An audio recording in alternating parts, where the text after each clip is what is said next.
Sorti le Family Cask 1964, embouteillé en 2014. Family Cask, 50 ans d'âge. La bouteille était 18 000 € en boutique. 18 000 €! Ouais. On est en gars, là. On est en gars ici. Là. Yeah, man! Bienvenue à un autre épisode de Rum Aficionado!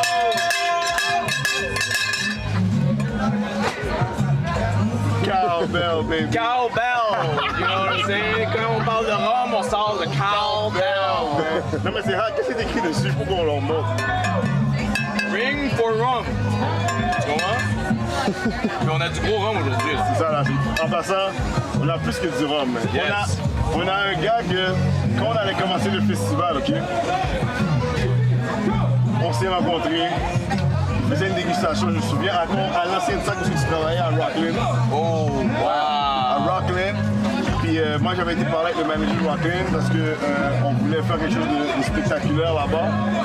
Puis, next thing I know, il y avait une dégustation de whisky. Puis il y avait le Balvenie Caribbean Cask, si je ne me trompe pas.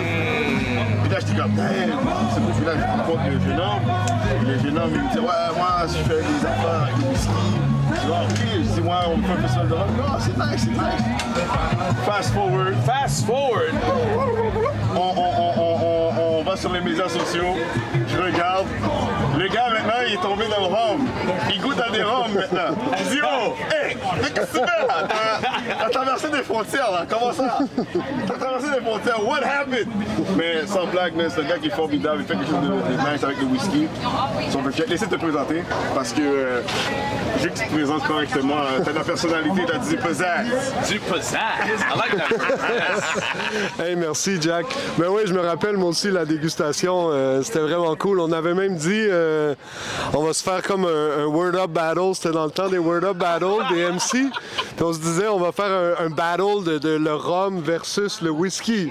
Puis toi, tu m'avais dit, yo, nous, c'est les pirates, là. Attention, tu sais, tu veux pas front avec les pirates. Puis j'étais comme, attends, le whisky, c'est les Vikings, là.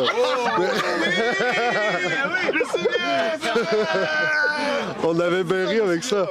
On avait bien ri avec ça, mais moi, je suis l'homme qui parle whisky. Julien Bourret-Forêt, j'anime des ateliers dégustation sur le whisky. Ça fait maintenant 10 ans. J'ai commencé à animer des ateliers sur le rhum aussi, fait que je me suis mis dans les lectures.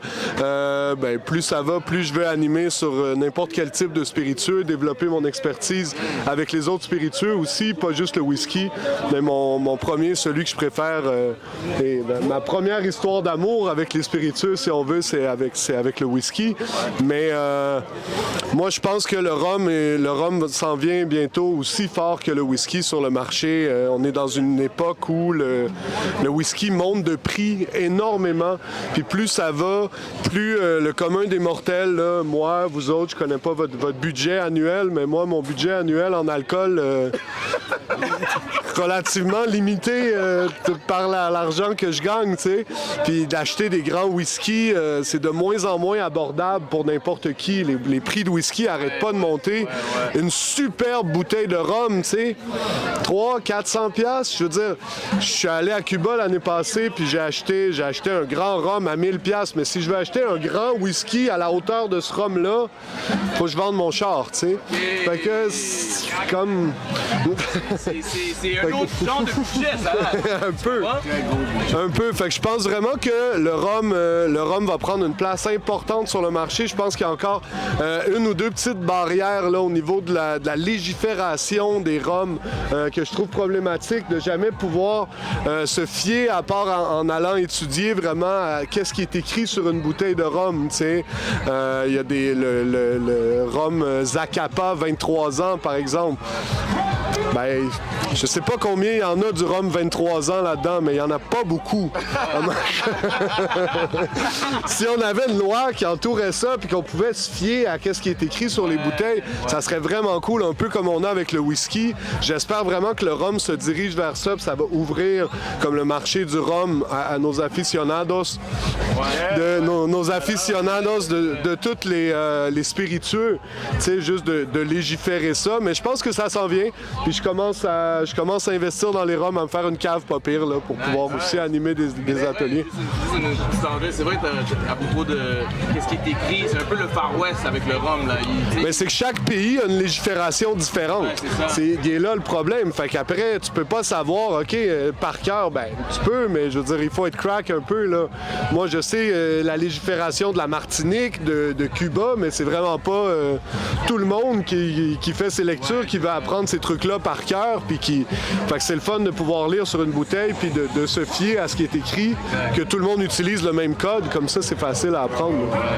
Je suis très d'accord avec toi sur ça. C'est un challenge. C'est ça qui ruine un peu l'industrie. C'est pour ça que la Martinique s'est battue pour avoir le terme AOC. Les Caraïbes se battent souvent pour avoir cette distinction-là parce que c'est pas juste. Ils ont des produits de haut de gamme, mais on les considère pas genre haut de gamme. Il y a beaucoup de travail dedans. Il y a un devis là, pour être considéré un rhum. Il y en a qui bypassent tout ça, puis je fais un rhum. Ouais, puis qui écrivent une mention d'âge encore plus élevée qu'un autre qui a vieilli encore plus longtemps, en fait. Puis Mais avant tout ça, là, yeah! mon barbu, mon viking, là.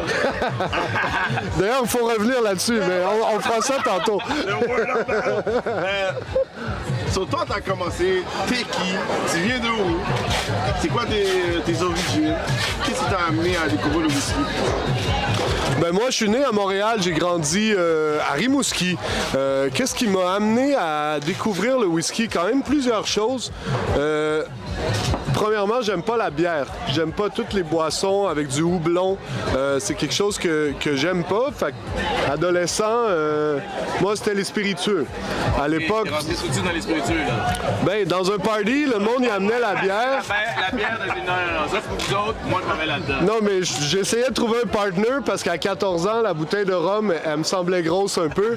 Fait que je trouvais quelqu'un, on splittait, on achetait une bouteille Havana Club 3 ans, là, on n'était pas riches, tu sais. Puis, mais c'est ça que je buvais, tu sais. Puis c'est toujours ça que j'ai préféré boire. Après, ben, je bois du vin en mangeant des fois, mais moi, j'ai 3-4 bouteilles de vin chez moi. Je suis pas celui qui amène le vin. À table, chez moi, il n'y a pas de vin, sauf quand il y a de la visite qui amène du vin et compagnie. Moi, c'est vraiment mon alcool que j'aime, c'est les spiritueux. Après, j'ai ma devise qui est moi, je bois très peu, mais je bois très bien. Et puis, je la... Oh, merci. Très poétique. Wow! Mais je bois très peu, mais je bois très bien. Avec modération. Avec de modération, c'est ça. Non, mais un party, c'est le fun. Party, c'est le fun une fois de temps en temps. Ça m'arrive, mais je suis pas le genre de gars qui, à chaque soir, je reviens du travail, j'ai besoin d'avoir un verre de quelque chose. Non, je reviens du travail normal. De temps en temps, je vais boire un petit verre. Mais me saouler, c'est quelque chose que j'aime faire une fois de temps en temps. Mais de boire, pour moi, c'est un exercice, puis c'est une activité en même temps que j'aime beaucoup. Mais de boire, c'est d'être aussi, pour moi, dans l'analyse d'un breuvage, dans l'étude d'un breuvage. J'ai des enfants qui me voient, ils ont vraiment une drôle de perception de l'alcool, mes enfants, parce que quand ils me voient avec mes bouteilles, je suis assis à table avec mes livres, puis je suis comme sérieux, un peu comme quelqu'un serait devant son ordinateur en train de travailler, exactement, tu sais. Fait que c'est ça, ils ont des drôles de... C'est nice, hein? Tu les éduques, mais d'une autre manière. Puis après, ben, j'ai eu un beau-père à 21 ans, Jean-Marc Bellil, qui s'appelait. Il avait 35 bouteilles de whisky dans son bar. Moi, j'avais 20 ans, 21 ans, je trouvais ça impressionnant sur un moyen temps, tu sais. Puis à un moment donné, c'est la fête des pères, j'arrive, puis toutes les bouteilles sont sur la table. Il dit, Julien, je me fais un cadeau de la fête des pères, on va tous goûter les whiskies, puis on va les évaluer. Il a sorti des fiches, genre le plus doux, le plus smooth, le plus puissant en alcool, en fruits et compagnie. Puis là, il nous sert des petits verres, puis on goûte, puis on fait des points sur ces graphiques. Puis on commence à s'amuser avec ça. Tu sais, ça a été la première fois que j'ai travaillé avec le whisky, si vous voulez, que j'ai fait un exercice, une job de whisky. On est sorti de ces soirées-là en whisky, puis là, mes amis m'ont dit, écoute, Julien, c'est toi qui devrais faire ça. Tu sais, le gars, c'est cool, il nous a appris plein de choses, mais pour vrai, t'aurais été à sa place. Ça aurait été plus le fun, ça aurait été plus drôle. Peut-être qu'il en connaît un peu plus que toi, mais fais tes lectures, puis tu vas être bien meilleur que ce gars-là. Tu sais, on va avoir bien plus de fun à t'écouter. Fait que mon premier objectif, ça a été d'aller faire ces ateliers-là. J'ai pas réussi, mais c'est pas grave. Je leur ai envoyé mon CV. Ça dépend ça, mais c'est bon ça. Ben non, mais la vie... Honnête aussi, c'est une bonne qualité. Non, mais la vie étant ce qu'elle est, je leur ai envoyé mon CV, j'ai jasé avec eux. Finalement, eux autres sont allés avec l'ITHQ. C'est l'ITHQ qui offre leurs ateliers maintenant. Mais moi, je suis parti sur mon chemin parallèle, puis j'ai commencé à animer des ateliers dégustation. En privé, en public. Ce que je fais beaucoup, c'est des petits ateliers, des petites soirées à domicile. C'est la fête à quelqu'un, il tripe sur le whisky, il invite des amis, ils sont 8-9, ils arrivent là, il y a un tarif fixe, il y a 6 whisky à boire. Moi, j'arrive avec mes verres, avec mes bouteilles, puis j'explique tout. Puis j'aime ça, je suis passionné, puis je suis pas le genre à réciter un texte. Tu sais, moi, je suis arrivé, j'ai super, merci infiniment de l'invitation en passant, hein. Mais je me suis pas du tout préparé, tu sais. J'ai regardé un matin dans mon bar, j'ai sorti quelques bouteilles que je voulais amener, mais mes ateliers, c'est comme ça aussi. J'ai une grande connaissance sur le whisky, fait que je récite pas un texte, tu sais. J'y vais avec ce que les gens ont envie d'entendre, qu'est-ce qui les passionne, puis je parle de ça, tu sais. C'est plus personnel en plus, tu sais, au lieu que ce soit juste quelque chose que tu lis, puis tu sais, il y a comme un petit côté froid là-dedans, tu comprends? Effectivement. Après, ça dépend. Quand je fais un corporatif, j'ai 45 personnes devant moi, je peux pas aller lire tout ce qui se passe. Là, j'ai vraiment un plan de qu'est-ce que je vais... J'ai pas un texte, mais j'ai un plan de je vais parler de ça, après je vais parler de ça, après je vais parler de ça.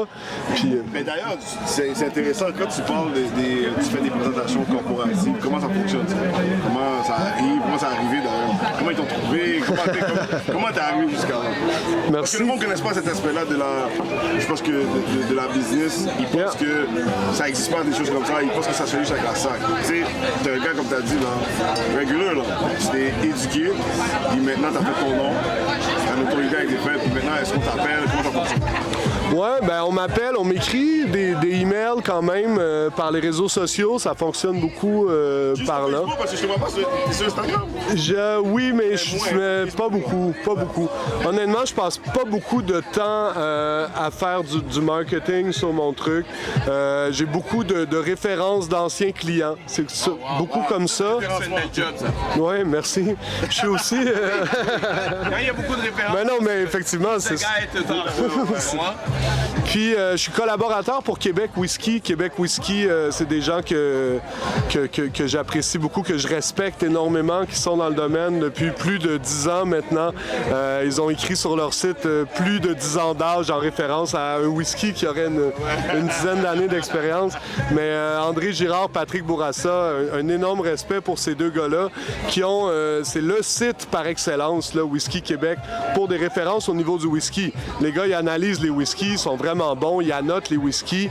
Fait que même la plupart du temps, à la SAQ, tu vas à la SAQ, tu demandes un conseil à un des gars, il connaît pas ça, il va aller voir sur Québec Whisky, c'est quoi que les gars ont dit. Fait que c'est la référence, ouais. Je me rappelle plus par cœur le nombre de visites annuelles, mais c'est énorme. Les gars, c'est des références au niveau international, pas juste au Québec, là. Les gars sont calés. Shout-out à Québec Whisky. On essaie de les avoir pour le festival. Ah ouais? Ben ouais, en fait, parce que notre festival cette année, c'est Rome édition whisky. Yeah, I know. Puis on essaie de travailler, collaborer, je devrais dire, avec la communauté du whisky. On sait que c'est très fort ici. Ouais. Je pense qu'on va tous s'entendre là, sur des bons produits, ça existe. Donc, ouais. Comment tu as choisi ton nom? Ça, c'est intéressant aussi. Je l'ai cherché longtemps. Je trouvais que c'était beau le double sens, tu sais. L'homme qui parle whisky, ça peut autant dire que je parle de whisky, mais ça peut aussi dire que je parle la langue du whisky. Tu sais, puis souvent, c'est quelque chose que je vais utiliser, surtout dans des ateliers publics où j'ai beaucoup de monde. Je vais mettre ça dans mon intro. Je suis l'homme qui parle whisky, donc je parle au whisky, mais ce qui est vraiment important, c'est d'écouter le whisky, en fait. Et c'est avec notre nez puis notre bouche qu'on fait ça, mais vraiment d'écouter qu'est-ce que le whisky a à nous dire, ce qu'on a dans notre verre, qu'est-ce qu'il nous raconte comme histoire. Tu sais, puis je trouve trouvais que tout ça, c'était une belle dimension. Là. Hey, sans plus tarder. Ben oui, vous avez hâte, on peut régner le bel encore? On règle du Ah non, ok, je pensais que tu pointais, moi je pensais que tu pointais les bouteilles. Il y a la roue de questions. On va faire la roue de questions. On va tourner sur quoi aujourd'hui? Produit. Ça tombe bien. Justement, on se disait, c'est drôle. Est-ce que t'as un whisky préféré dans tes... T'as-tu un top 3, genre, ou un top 5 whisky? C'est quand même, c'est vrai en top. J'imagine pour le rhum, ça doit être la même chose, tu sais. Quand même. Non, les gars, ouais, mais J'ai eu une grande chance. Quand j'étais en Écosse puis que je visitais des distilleries, je suis allé chez Glenfarclas puis on était attendu là-bas parce que j'avais déjà commencé mon entreprise ici, de l'homme qui parle whisky. Fait que les distributeurs ici d'alcool m'avaient mis en contact avec les gens chez Glenfarclas. Puis je suis arrivé là. Glenfarclas, c'est une distillerie de single malt whisky dans les Speyside en Écosse et ils sont spécialisés dans les whiskies en sherry cask. Donc c'est des whiskies en baril de Xérès, le vin fortifié du... Dos Madeira, je pourrais dire. Comme le Dos Madeira, c'est exact. Donc, c'est des vins fortifiés. Ils utilisent les barils de vins fortifiés pour faire vieillir leur whisky. Puis, Glenfarclas, c'est la plus vieille distillerie indépendante d'Écosse. Donc, c'est une distillerie familiale. C'est aussi la seule distillerie qui a aucune dette. Donc, ils doivent d'argent à personne, fait qu'ils n'ont pas de compte à rendre. Ils font vraiment qu'est-ce qu'ils veulent au niveau de leurs produits. Au Canada. Non, c'est en Écosse. En Nouvelle-Écosse, les gars. Non, pas en Nouvelle-Écosse, en vieille Écosse. Excuse-moi. Sorry. Puis c'est une distillerie familiale, alors ils ont une collection, ça s'appelle les Family Cask Reserve. Donc chaque année, leur baril favori, ils mettent ça dans la Family Cask Reserve. Puis quand le whisky est prêt, ils sortent sous la collection Family Cask. C'est des whiskies millésimés. Donc c'est super rare qu'on voit ça. On voit pas ça beaucoup sur les rhums. Plus dans le vin, le millésime. Le millésime, c'est dans le vin. Le millésime, c'est quand on écrit l'année. Ouais, exact. Donc, tu sais, un vin 1991, mettons, mais c'est vraiment rare qu'on va voir un whisky ou un rhum ou n'importe quel spiritueux avec un millésime. On voit la mention d'âge. C'est un 10 ans, c'est un 12 ans, mais on voit pas en quelle année ça a été distillé. Fait que les Family Cask, il y a l'année. Donc, c'est des whiskies millésimés, mais il y a aussi le nombre d'années de vieillissement. Donc, on goûte, on visite, on goûte plein de produits, puis à un moment donné, à la fin de la dégustation, il nous fait goûter un Family Cask. Fait que moi, Sandrine, ici, la distributrice, elle m'avait dit, tu vas voir, ils font toujours ça, puis ils choisissent le Family Cask en fonction de l'impression qu'ils ont de toi. Fait que là, la grosse pression sur les épaules, tu sais. Je dis, OK, bon. Elle dit, non, inquiète-toi pas, tu connais tes affaires, ça va bien aller, ils vont te faire goûter une grosse bouteille. Mais tu sais, je connais mes affaires. Ouais. Je connais mes affaires. J'arrive en Écosse, au pays du whisky. Là. Je suis pas comme, tu sais, à un moment donné, c'est une autre histoire, tu sais. Puis, fait que là, vient le temps où il est supposé d'aller chercher le Family Cask, puis il dit, je vais faire quelque chose avec vous autres. Tu sais. Là, il sort 2 petites bouteilles. Il n'y a rien, il n'y a pas de collant, il n'y a pas d'étiquette, whatever. Puis là, il dit, ça, c'est 2 whiskies qui sortent du Family Cask. Je les ai mis là-dedans ce matin, ils sortent des barils, tu sais. Il y a un des 2 qu'on trouve qui est prêt à être embouteillé, puis l'autre, non. Wow. Moi, il dit... Est-ce que t'es un connaisseur? Un connaisseur. Non, mais pas juste c'est lequel qui est quoi, mais je suis intéressé à savoir qu'est-ce que vous pensez. Qu'est-ce que tu penses de ces 2 whiskies-là? Ben pas juste moi, on était 6, je pense, tu sais. Fait que là, on goûte, puis OK, ouais, puis là... Apparemment, j'ai réussi à l'impressionner dans ce tour-là parce qu'après, il a sorti le Family Cask 1964, embouteillé en 2014. Family Cask, 50 ans d'âge. La bouteille était 18 000 € en boutique. 18 000 €! Ouais. Il a sorti 18 000 € pour l'homme qui parle whisky. Shout out. Ring the bell. Oh, merci. Sorti le...